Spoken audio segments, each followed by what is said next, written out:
துலாம் ராசி என்பது காலபுருஷனுக்கு 7வது வீடாக வருகிறது. இந்த வீட்டுக்கு அதிபதி சுக்கிரனாக வருகிறார். அந்த இடத்திலே நீசமாகக்கூடியது சூரிய பகவானாக இருக்கிறார்.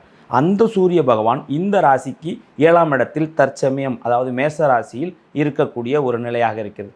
அங்கே இருந்து 7ஆம் பார்வையாக இந்த துலாம் ராசியை பார்க்கக்கூடிய ஒரு நிலை இந்த காலகட்டத்தில் இருக்குது. அதே சமயத்தில் இந்த சனி பகவான் துலாம் ராசிக்கு 6ஆம் இடத்தில் இருக்கிறார்.